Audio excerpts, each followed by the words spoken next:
Assalamualaikum warahmatullahi wabarakatuh. Saya Nurdiatanti Asyisalwa. Dalam kondisi ekonomi yang melemah akibat pandemi seperti ini, menurut Bapak, skenario apa yang perlu disiapkan bahkan dieksekusi untuk menghindari terulangnya kejadian resesi seperti pada tahun 1998? Terima kasih. Assalamualaikum warahmatullahi wabarakatuh. Nah, dalam kondisi seperti ini, sangat bagus pertanyaannya, bertanya tentang bagaimana skenario yang akan kita mainkan ketika resesi terjadi pada saat pandemi seperti ini. Nah, jadi pertanyaan ini akan coba saya jawab.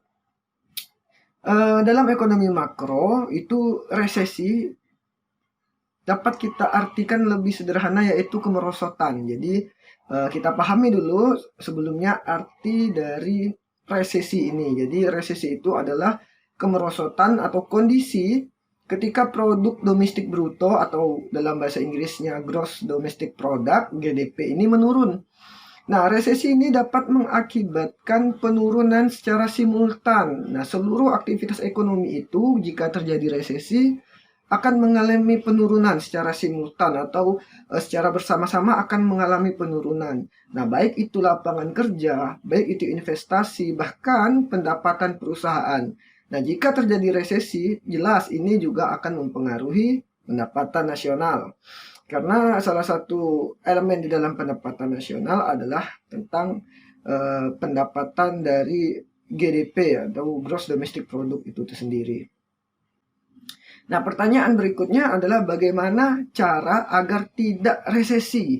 Nah, skenario apa yang akan kita mainkan agar menjaga negara kita tidak mengalami resesi yang terburuk. Nah, jadi memang sudah tidak bisa dielakkan lagi. Kita lihat resesi pada masa pandemi ini pasti terjadi.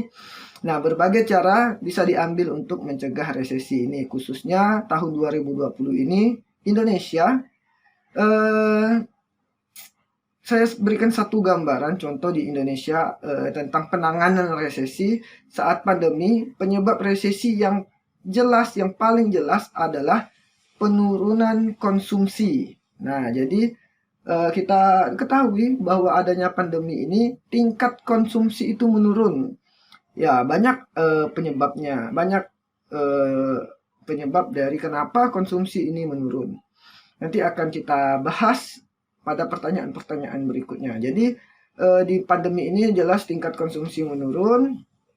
Namun untuk menjaga agar tingkat konsumsi ini tetap stabil, pemerintah tentu harus berpikir bagaimana meningkatkan tingkat konsumsi ini. Dengan apa meningkatkannya? Skenario apa yang akan kita gunakan agar masyarakat atau pelaku bisnis, pelaku usaha tetap mengalami konsumsi atau tetap stabil pada tingkat konsumsi tertentu.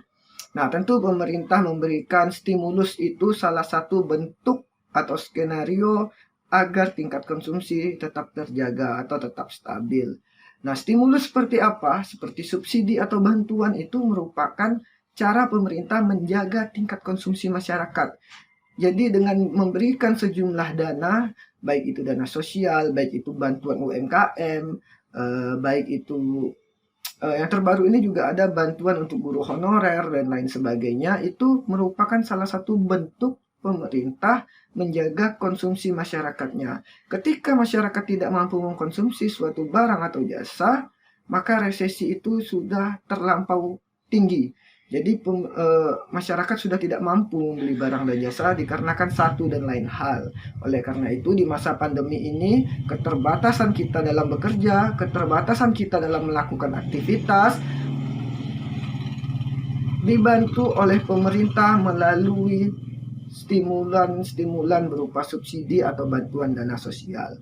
Nah, jadi skenarionya pemerintah memberikan stimulan atau memberikan stimulus, memberikan bantuan kepada pelaku usaha bisa, kepada masyarakat bisa untuk tetap berada pada tingkat konsumsi yang stabil supaya resesi yang kita alami ini tidak terlalu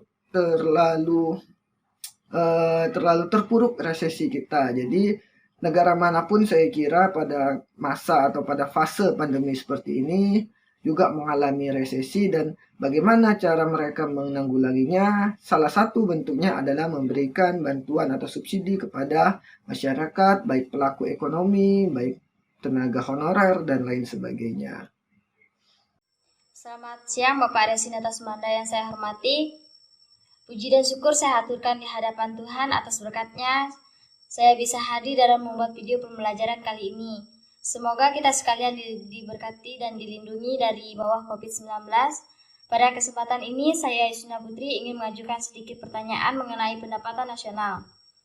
Dalam video pembelajaran pendapatan nasional, terdapat pendapatan produksi. Artinya, seluruh nilai tambah atas barang dan jasa yang dihasilkan suatu negara. Pertanyaan saya, apakah bentuk dari barang dan jasa yang diperoleh untuk nilai tambah? Dan apakah barang dan jasa tersebut mampu diekspor di negara lain?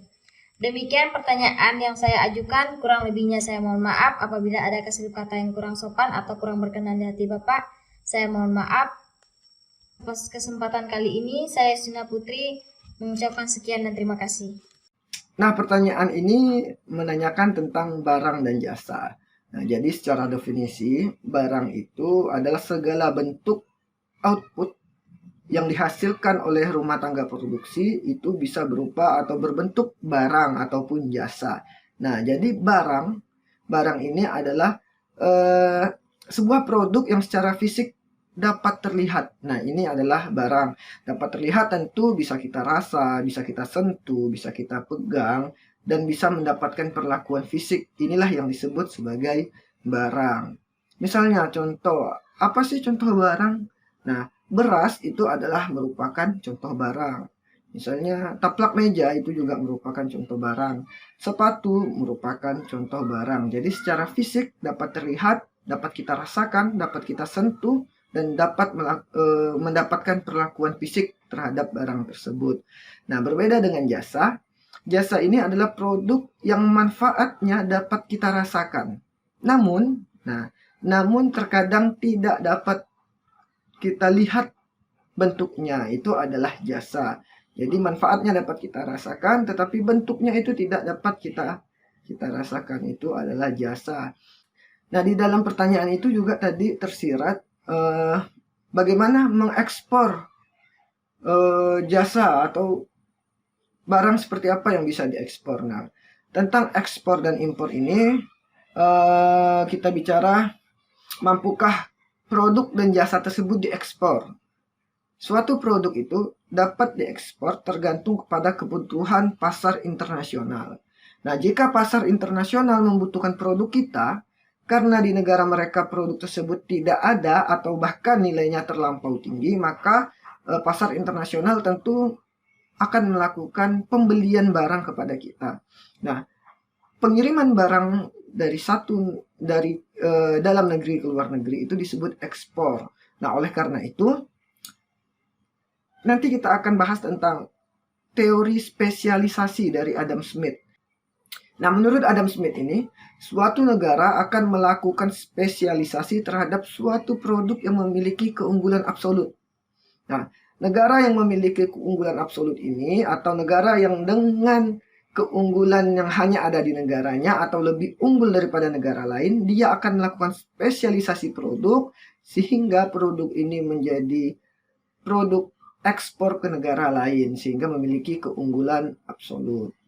Nah, dengan adanya spesialisasi ini, produk tersebut akan menjadi lebih layak dan lebih dibutuhkan pasar internasional untuk dilakukan proses ekspor barang. Nah, jadi layak atau tidaknya produk itu diekspor, saya tegaskan, tergantung kepada kebutuhan pasar. Jadi tidak mungkin kita mengekspor barang yang tidak dibutuhkan oleh pasar internasional.